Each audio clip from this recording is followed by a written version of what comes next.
হিমালয়ের নীরবতা ভেঙে একদিন জেগে উঠল এক দৈবীয় আলো, যে আলো আজও জ্বলছে কাশীর ঘাটে, যে আলোকে বলে বিশ্বের প্রাচীনতম জীবিত তীর্থ। হ্যাঁ বন্ধুরা, এই আলোই হলো সেই কাশী বিশ্বনাথ। নমস্কার বন্ধুরা, আরও একটি নতুন ভিডিও নিয়ে চলে এসেছি। আজ আমরা এই কাহিনীর মাধ্যমে শুনব যেখানে ব্রহ্মা ও বিষ্ণুর সেই মহাজ্ঞান ও পরীক্ষার গল্প, যেখানে জন্ম নিল জ্যোতির্লিঙ্গ, আর কী বা সেই কারণ, যে কারণে কেতকী ফুল চিরতরে নিষিদ্ধ হয়ে গেল শিব পূজায়। তো চলুন আর বেশি দেরি না করে ভিডিওটি শুরু করা যাক। এই ধরনের আরও অনেক ভিডিও পেতে চ্যানেলটি সাবস্ক্রাইব করে বেল আইকনটি প্রেস করে পাশে থাকবেন প্লিজ। বহু যুগ আগে দেবলোকে উঠল এক প্রশ্ন, কে সর্বশ্রেষ্ঠ? সৃষ্টি দেব ব্রহ্মা বললেন, আমি শ্রেষ্ঠ, কারণ আমার থেকেই সৃষ্টি এবং আমি সমস্ত জীবের সৃষ্টিকর্তা। পালনকর্তা বিষ্ণু বললেন, আমি শ্রেষ্ঠ, কারণ আমি রক্ষা না করলে সৃষ্টি টিকতই না। দুজনের কথোপকথন ধীরে ধীরে রূপ নিল অহংকারে। দেবতা, ঋষি, গন্ধর্ব সকলেই অবাক হয়ে তাকিয়ে থাকলো সেই দিকে। এমন সময় আকাশ ফেটে নামলো এক অগ্নিস্তম্ভ, যার না ছিল শুরু না ছিল শেষ।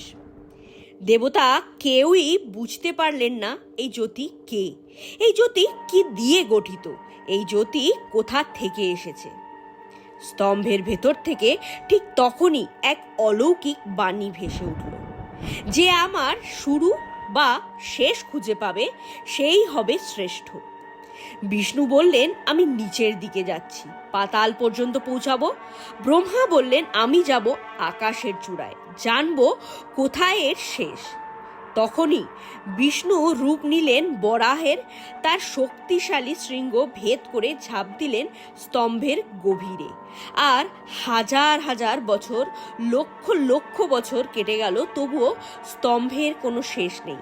আর এদিকে হাঁসের রূপ নিয়ে ব্রহ্মা পাড়ি দিলেন স্তম্ভের শুরু খুঁজতে।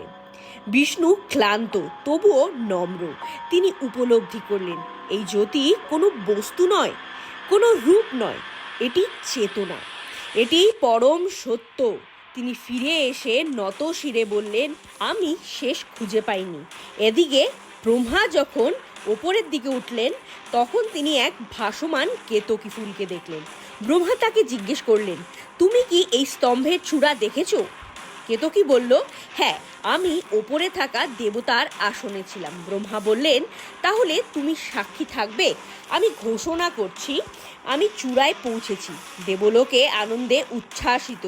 ঠিক তখনই বজ্রের মতো ধ্বনি নেমে এলো, আকাশ গেল থেমে, গঙ্গার প্রবাহও গেল স্তব্ধ হয়ে, এবং জ্যোতিস্তম্ভ থেকে প্রকাশ পেলেন মহাদেব। মহাদেব বললেন, বিষ্ণু, তুমি সত্য গ্রহণ করেছ, তোমার বিনয়ই তোমার মহিমা। বিষ্ণু প্রণাম করলেন। শিব ব্রহ্মার দিকে তাকালেন। অহংকারে অন্ধ হয়ে তুমি মিথ্যা সাক্ষ্য গ্রহণ করলে, অহংকারে অন্ধ হয়ে তুমি মিথ্যা সাক্ষ্য এনে সত্যকে অপমান করলে। এরপর শিব কেতকীর দিকে তাকালেন। মিথ্যার সাক্ষী হওয়ায় তুমি আর কখনোই আমার পূজায় গ্রহণযোগ্য হবে না। আর সেই থেকেই কেতকী ফুল হলো নিষিদ্ধ শিব পূজায়। তখনও কিন্তু ব্রহ্মার অহংকার পুরোপুরি ভাঙেনি। ব্রহ্মার ছিল 5টি মস্তক। শোনা যায় এই মস্তক অহংকারে দগ্ধ হয়ে শিবের সমতুল্য হতে চাইছিল। দেবতা, ঋষি সবাই আতঙ্কিত। তখন শিব বললেন, যেখানে অহংকার জাগে সেখানে জ্ঞান নষ্ট হয়, তাই তাকে বিনাশ করতে হবে। শিব রুদ্র রূপ ধারণ করলেন, রূপান্তরিত হলেন ভৈরবে। এক বজ্র গতিতে তিনি ব্রহ্মার 5ম মাথা ছেদন করলেন। মাথাটি শিবের হাতে গিয়ে আটকে রইল, ভূমিতে পড়ল না। হাজার হোক ব্রহ্ম হত্যার পাপ। এই মাথাকেই বলা হয় ব্রহ্ম কাপাল। ব্রহ্মহত্যা দোষে শিব ভৈরব রূপে পৃথিবী জুড়ে ঘুরতে লাগলেন। যে তীর্থে গেলেন তিনি কপাল আর হাতছাড়া হলো না।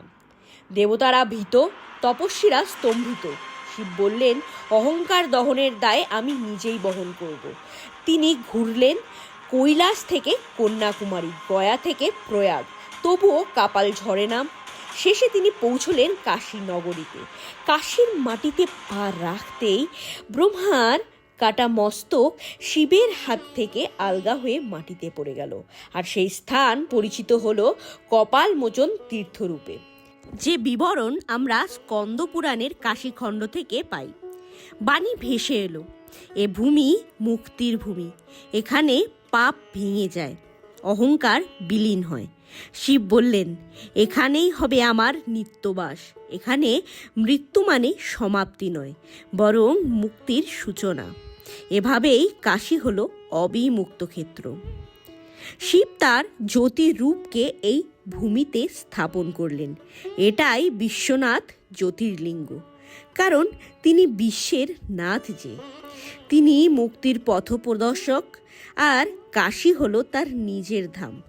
ইতিহাসের বহু আক্রমণ, ধ্বংস, নির্মাণ সব কিছু ভেঙেছে, কিন্তু জ্যোতি কখনো নেভেনি, কারণ শাস্ত্রে বলা হয় কাশীকে শিব নিজে বহন করেন। তাই প্রলয় হলেও কাশী কখনোই বিলীন হয় না। তো বন্ধুরা, আজকের এই ভিডিও থেকে আপনারা কি জানতে পারলেন এবং এই ভিডিওটি আপনাদের কেমন লাগলো, এই অবশ্যই নিশ্চয়ই কমেন্টে জানাবেন। দেখা হচ্ছে একটি নতুন ভিডিও নিয়ে। Till then, tata, take care of yourself and your mom dad. Har Har Mahadev.